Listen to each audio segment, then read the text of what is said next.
Episode 19. Han Li grabbed the bucket's rope, tossed it into the pool, then gave a sharp pull. A full bucket of spring water was hauled up. Han Li effortlessly hoisted the bucket high above his head.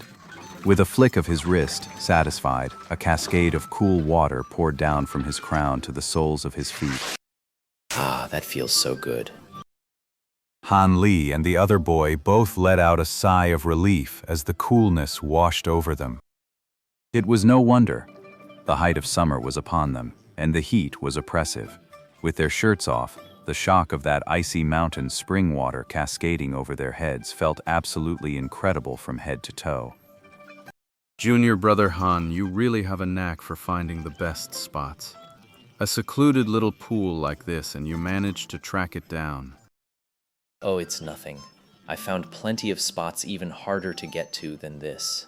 Just none with water this cool and refreshing. The two of them were Han Li and Li Feiyu, who had come to collect his medicine. After Li Feiyu first got the painkiller from Han Li and tried it, he found it was genuinely effective.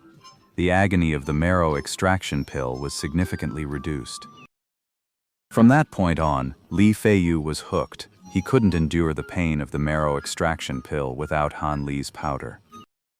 As a result, a supply meant to last a full year was completely exhausted by Li Feiyu in just a few short months. Driven to the brink by inhuman agony, Li Feiyu had no choice but to swallow his pride and seek out Han Li for more medicine. Now that you're training with the Seven Killers Hall, how about trading one of their secret techniques for the painkiller? No problem. To keep their secret from outsiders, Han Li found several hidden spots deep within the 10-mile expanse of the Rainbow Cloud Mountains to complete his transactions with the other party. At regular intervals, the two would secretly meet. Han Li would hand over the medicine, and in return the other would teach him some martial arts techniques learned from the Seven Extremes Hall. And so, both parties were quite satisfied with this arrangement. This arrangement continued for the better part of a year.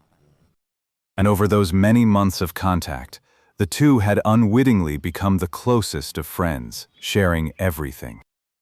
Li Feiyu was very satisfied with the places Han Li had found, especially this spot with the small pond. It was surrounded by sheer cliffs, forming a small basin in the center. The only passage leading here was a hidden, narrow cave. The tunnel was so narrow you had to crawl on your belly to get through. The exit of the cave was even more incredible, hidden within the hollow of an ancient locust tree clinging to the cliff face. And best of all, after working up a sweat on a stifling day like this, nothing beats the sheer bliss of dousing yourself with a few buckets of cool water from this little pool. The fierce and savage sword technique you taught me last time is too aggressive. I don't think it suits me. Do you have something more compact and gentle? Junior brother Han, do you really think the Seven Mysteries sect is just me alone? Just because you can learn any martial art you want doesn't mean you should. I only pick a small part of them to master. My cultivation leans towards the yang aspect, so of course I'm learning the most ferocious and powerful techniques. What kind of person is Senior Brother Li, anyway? He's the top disciple among all of us. How could he be compared to a regular Seven Mysteries sect member? Not easy at all, getting a few words of flattery from our genius Han. What genius.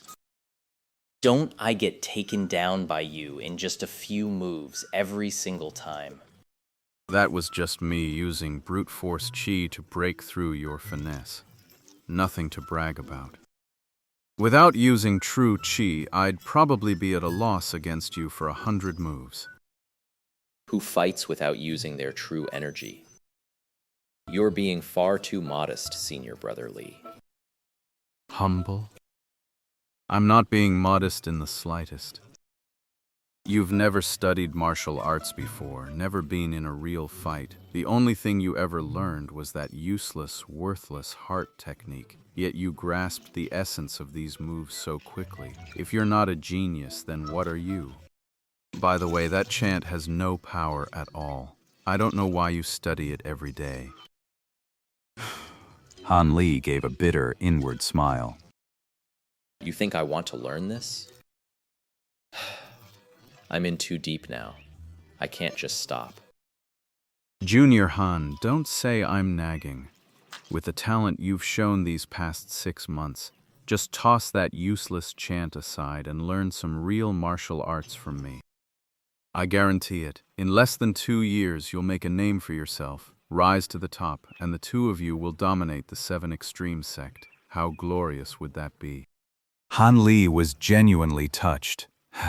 He'd heard this same line from the other man countless times, and it had grown tiresome. Yet, the sincerity behind the words was something he could still clearly feel. Han Li gave a slight shake of his head in refusal, deftly steering the conversation elsewhere. Are there any martial arts within the 7 Extremes Hall that can defeat an opponent without using true ki? Seeing Han Li change the subject, Li Feiyu didn't press him any further. He realized that the other man, like himself, probably had his own unspeakable reasons. He lowered his head, thinking it over carefully for a moment, then looked up and said, There really is such a strange sword technique, one that can be used without true chi. But what? this sword technique has been sitting in the 7 Extremes Hall for over 100 years, and no one has ever managed to master it. They say even the elder who founded the technique passed away before mastering it himself. The name of this sword art is strange too. It's called the Blink Sword Art. Isn't that a strange name? Blink sword art? Yeah. What does swordplay have to do with blinking? Isn't that a ridiculous name? Have you practiced this sword technique before? Of course not. Who would practice a martial art that doesn't even use true ki? Isn't that just for show? Not just me. No one has ever cultivated it since its creation. I heard that if the elder who created it hadn't saved the 7 Extreme sect from several crises and hadn't left a will on his deathbed insisting this sword art be included in the 7 Extremes Hall, the Blink sword art has no place among the 7 Ultimate Hall's true techniques. Despite his cold exterior, Li Feiyu had a big mouth. Han Li didn't even have to ask. Li Feiyu just spilled all the secrets of the sword technique. Of course, this big-mouthed side of him only came out around Han Li. Out in the world, in front of his other senior and junior brothers, he'd revert right back to being that cool, untouchable idol. After hearing Li Feiyu's account, a deep intuition told Han Li this was exactly what he'd been searching for. Senior brother Li, could you make a copy of this sword technique for me? No problem. With other martial arts, I couldn't copy them for you because they're checked by a supervisor every single day. But the Blink sword art is just sitting in a corner, completely ignored. But copying it all out is too much trouble. I'll just sneak the original manual out for you. Once you've memorized or copied it yourself, I'll slip it back in. No one will ever notice. Seeing how confident he seemed, Han Li agreed to his plan. I was worried Li Feiyu's scatterbrained habit would make him miss a few lines when copying the sword manual. Wouldn't that have been a real shame? Getting the original manual is even better, of course.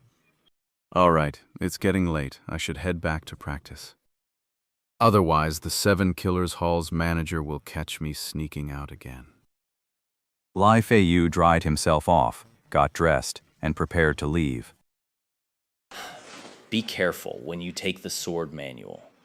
Don't get caught.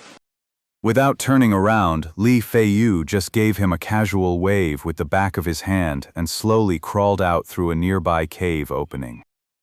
Han Li watched his back gradually disappear into the cave mouth, and the smile on his face faded along with it, replaced by a shadow of gloom. Not long after Li Feiyu had left, Han Li returned to the God Hand Valley. As soon as he returned to God Hand Valley, Han Li spotted the tall, mysterious man from a distance. The figure stood motionless outside Dr. Mo's hut, pressed close to the doorway, his cloak pulled up, seemingly indifferent to the fierce glare of the summer sun. Han Li stopped in his tracks, gazing at the man who never spoke. Ever since Dr. Mo had coerced him, Han Li had been deeply intrigued by this man who never showed his face.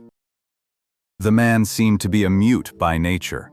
Since arriving at the valley, he had never been heard to utter a single word. What's even more bizarre is his incredible stamina. He could stand perfectly still like this for an entire day. He had never once seen the man look tired. In Han Li's mind, he'd long since earned the title of monster. And he had tried to talk to the man. Hey, who are you? Where are you from? Brother, aren't you tired just standing there like that? Big brother, say something. A few words won't kill you. But the man remained as unresponsive as a block of wood. No matter how eloquently Han Li spoke, he simply paid no heed. Han Li had to hand it to Dr. Mo. He'd trained a man of flesh and blood to be like a puppet, absolutely obedient, with incredible stamina, never speaking a word, devoid of all emotion, a man with no weaknesses whatsoever. His martial arts were still unknown, but they were certainly not weak. That was his final assessment of the man. Han Li knew this man would likely become another of Dr. Mo's trump cards, yet he was powerless to stop it, and could find no flaw in him whatsoever. The only thing that puzzled Han Li was the occasional sense of familiarity he felt when looking at the man's back. It was as if he'd seen that same silhouette somewhere before. Yet, whenever he tried to recall, he could never quite place which acquaintance it resembled. After watching for a while, Han Li returned to his room. He knew this person wouldn't rest without Dr. Mo's order. His mind was in turmoil. With a single bound, he leapt onto the bed, dropped down onto his back, and lay there, hands behind his head, eyes closed. He mentally replayed the moves he'd learned from Li Feiyu that day, simulating them in his mind's eye. He broke each technique down into segments, carefully analyzing and pondering every detail. This was a new ability Han Li gained upon reaching the 5th layer of the Eternal Spring Arts, a photographic memory. This advantage allowed him to memorize any martial art technique in its entirety, replaying it countless times in his mind to refine and perfect it. This was precisely why Li Feiyu thought he was a genius.